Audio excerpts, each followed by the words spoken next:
Welcome back to the deep dive. You've brought us just an incredibly rich set of sources today. We're focusing on the African American Civil Rights Movement, That's right. specifically that really intense period, roughly 1960 to 1980. And it wasn't just protests, was it? It feels more like a workshop for strategy. Yeah, that's a great way to put it. Activists were really testing the limits, nonviolence, legal challenges, political pressure, and forcing this huge federal response, often pretty reluctant, too. Definitely reluctant. So our mission here for you is to kind of synthesize this material quickly.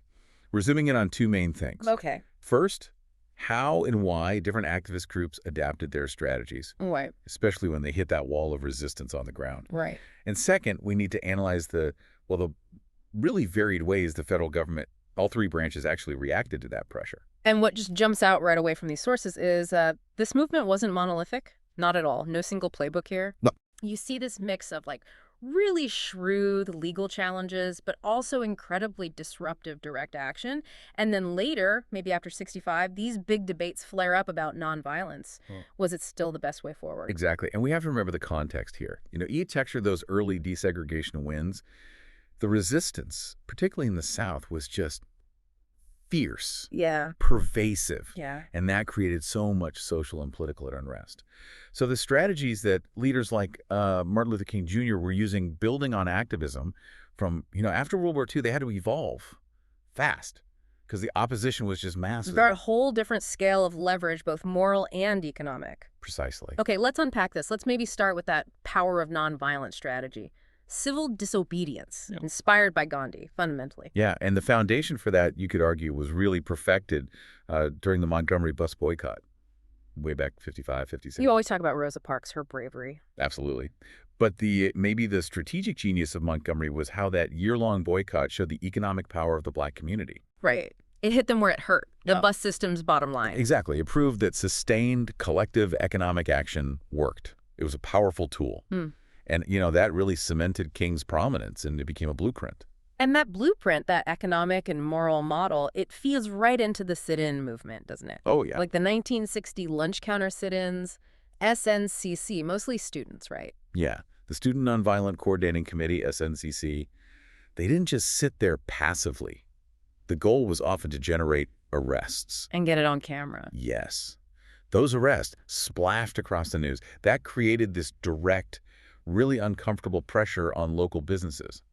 Desegregate or face the consequences. And that media strategy, it seems like it hit a boiling point in 63 with the Birmingham campaign. Oh, Birmingham. Yeah, that was critical. The nonviolent protesters, they were intentionally provoking a confrontation there. They knew what they were up against with Bull Connor. They did.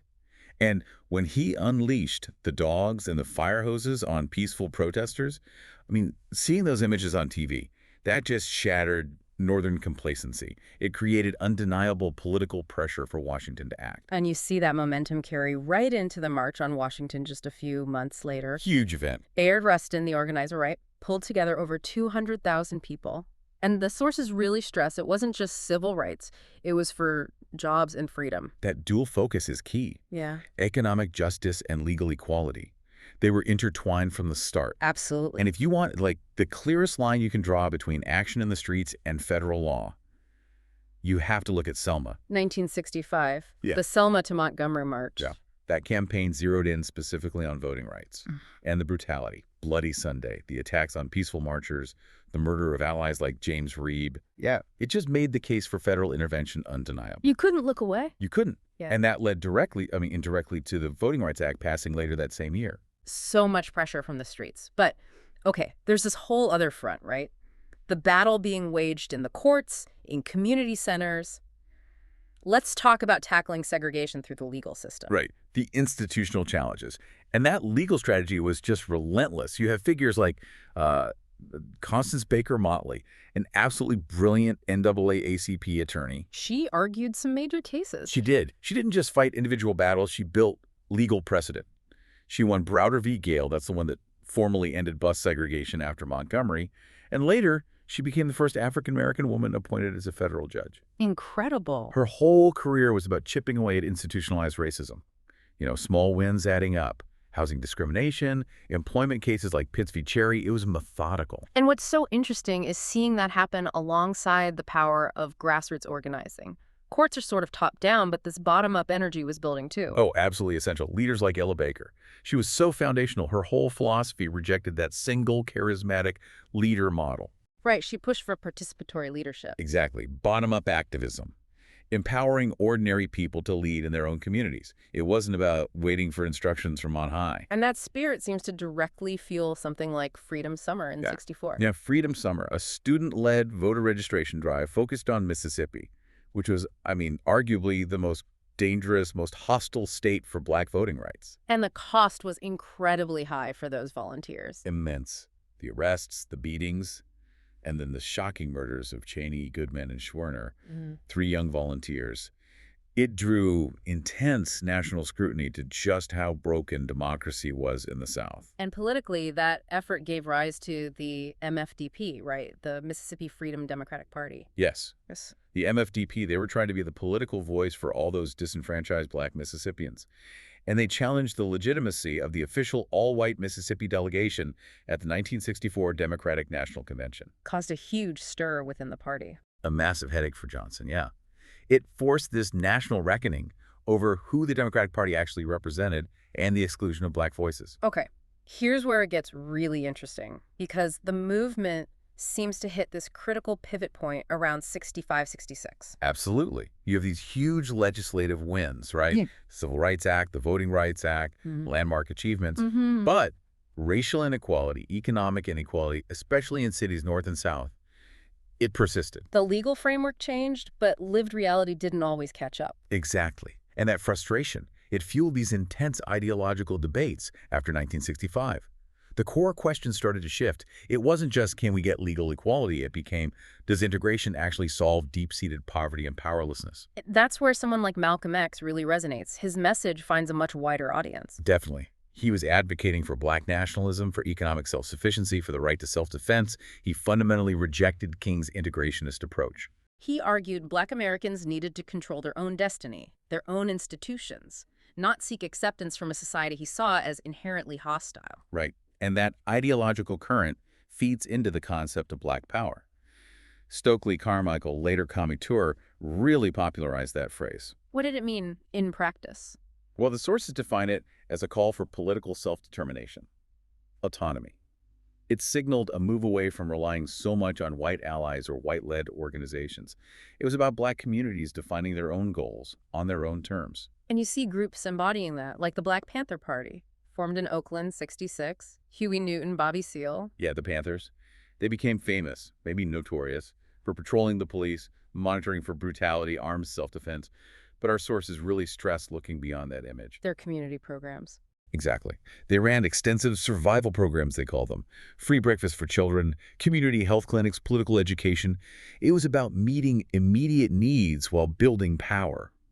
And leaders like Angela Davis pushed the analysis further, connecting it to things like prison reform, systemic oppression, state violence. So this shift is really profound. It moves from fighting de jure segregation by law to fighting de facto discrimination. Yeah. Those systemic practices, the biases baked into institutions, often regardless of intent. And that complex, messy reality is what the federal government now had to grapple with. Okay, so let's talk about that federal response. This immense pressure, nonviolent action, legal wins, these militant shifts, clearly forced the government's hand. They had to move beyond just talk. They did.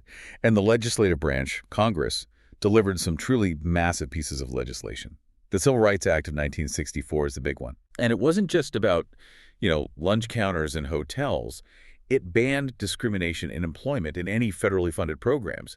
And crucially, it set up the EEOC, the Equal Employment Opportunity Commission. To actually enforce the employment part. Right. Gave it teeth. And then came the Voting Rights Act in '65. Also critical, because it did more than just ban literacy tests and poll taxes, things like that. It brought in federal oversight. Federal examiners could go into areas with historically low black voter turnout and register voters directly. The federal government stepping in because local authorities wouldn't or couldn't enforce the law. Exactly.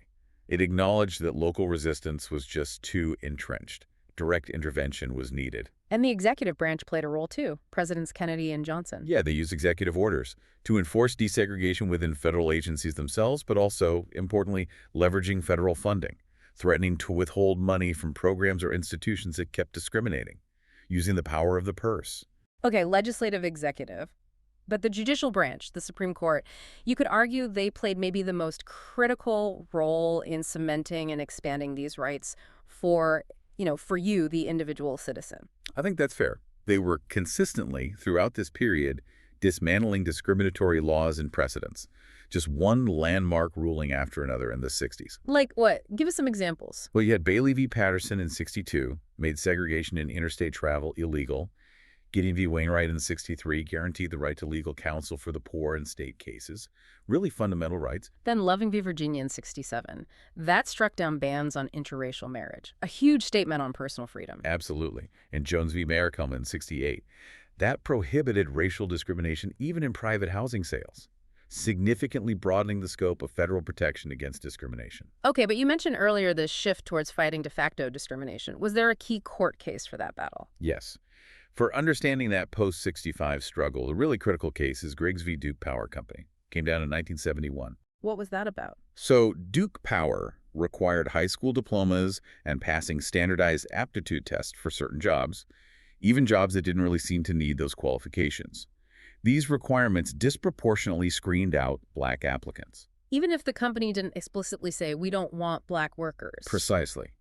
The practice looked neutral on its face. But the Supreme Court ruled, and this is why Griggs is so vital, that if a hiring practice has a discriminatory impact, a disproportionately negative effect on a protected group. Like black applicants in this case. Right.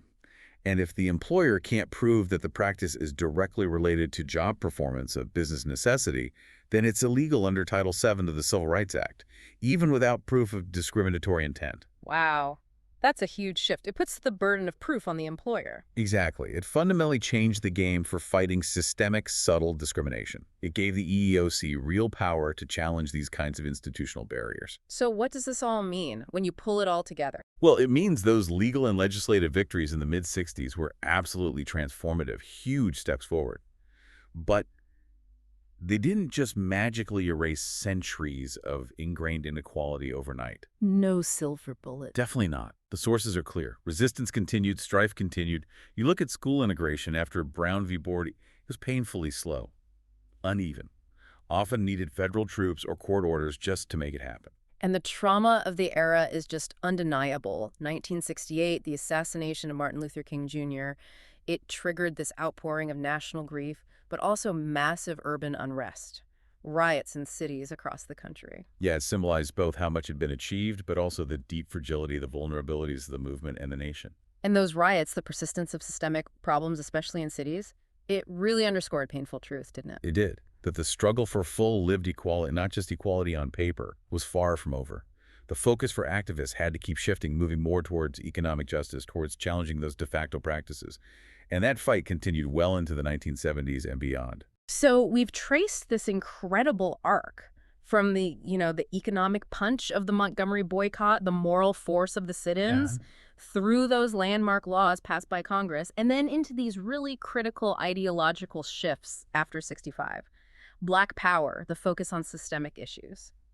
And the key takeaway, I think, is how the movement successfully pushed the legal system itself to evolve. The Supreme Court didn't just strike down old segregation laws. It had to develop new tools, new ways of thinking about discrimination. Like the precedent in Griggs. Exactly. Tools to target those systemic inequalities that weren't always obvious, that operated kind of beneath the surface of the law. Okay, so here's a final thought for you, our listener. The sources make it clear the goal was always full equality, and that systemic inequality proved really stubborn. So consider this. How did that shift from fighting de jure segregation, the explicit laws, to fighting de facto discrimination, those ingrained practices and systemic effects? How did that fundamentally change what civil rights activism looked like, its strategies, and maybe even its goals after the early 1970s?